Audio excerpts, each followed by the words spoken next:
Full figure with number Yes, nobody invents. Uncle Palace with number cola.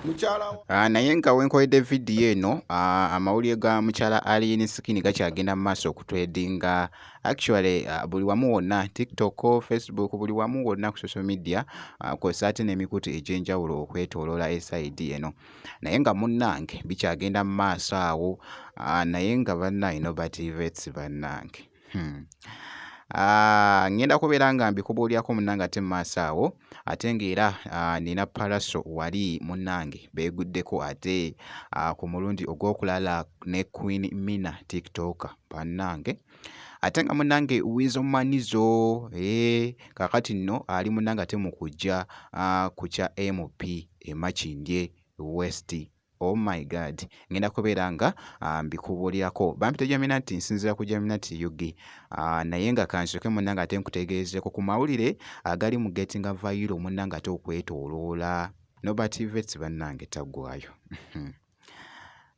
ndabye akatambi wano munnange byonna obisanga munnange ate ku media esayidi eno ku mukutu ogwa TikTok kabadde katambudde nno kabadde kakutte akati ku mukutu ogwa TikTok kakati nno nobody invents agambye ekyamukyala Alien Skin mbunno okukowoola Palaso mbunno amuyambe kosa ne full figure mbunno yandikoowoddemu bumama fiina bannange byonna gye bigwedde mu katambi kansooke nkakuwe. Full figure with number cola. Yes, nobody invents. Uncle Palace with number cola. Mukyala wa Uncle Palace with number cola. Katonda wange. Naye ensi we yakuviiriddemu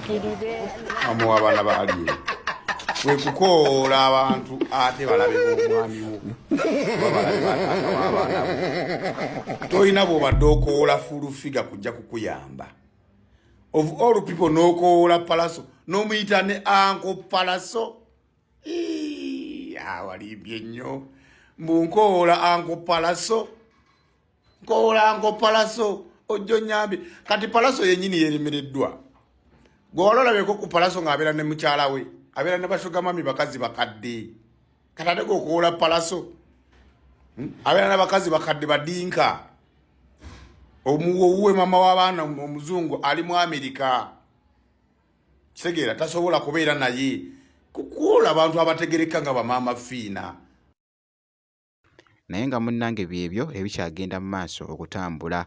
esayidi eyo sigenda kubeera nga ndwawo ko katugende mu maaso wali omwana mulenzi munnange ate Wizzo Manizo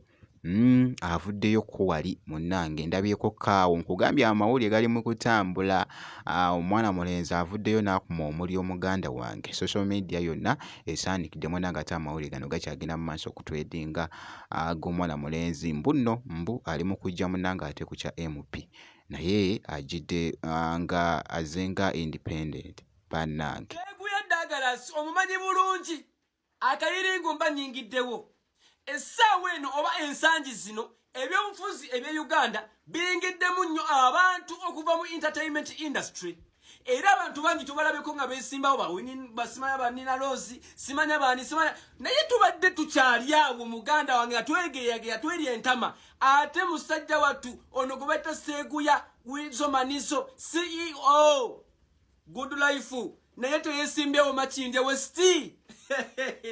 era wadde olina mukwano gwo nga yeesimbyewo Makindye West muganda wange mugambe nti ne Wizzo Manizo essaawa eno ali ku lisiti era bagenda kuvuganya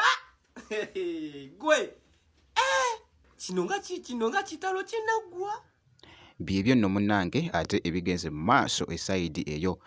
ku mwana mulenzi munnange ate Wizzo Manizo bannange naye nga yonna gye binaggwera nja kubeera nga mbikutuusako wano ku Jaminati Yugi katugende mu maaso wali Queen Mina ne Palaso munnange akatambi kabadde nako kakutumu babiri wali ngambye bannange Palaso nno kakati nno ku mulundi guno bannange Queen Mina abadde waggulu wali mwana mulenzi munnange ng'atudde wano ku ntebe ngambye bannange kati Palaso ali munnange ate mu kunyumirwa esayidi eno era nga boogezaawo okulaba nno babadde nno munnange nga mwana mulenzi ono Pallaso ng'ali mukola challenge ku luyimba lwe olupya olwa Forever. Oluyimba luno by the way lufuukidde ddala ensonga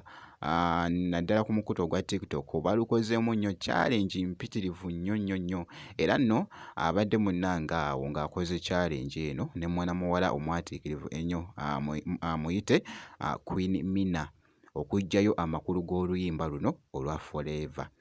Actually kansooke nkuzannyiremuko ku mbeera awo olabe nga bwebadde mu katambi mu ddakiika ntono nnyo ate ndyoke nkoze.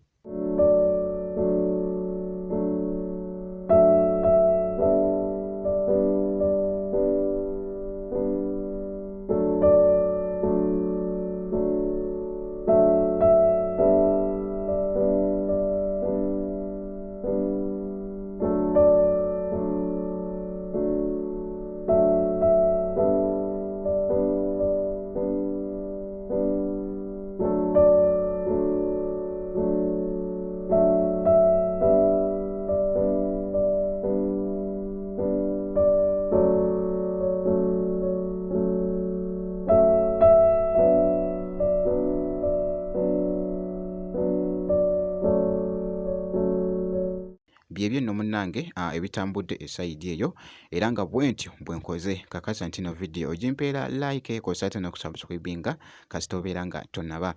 ngenda kubeera nga nkomawo ku maaso eyo n'ebirala katono nnyo bwenti.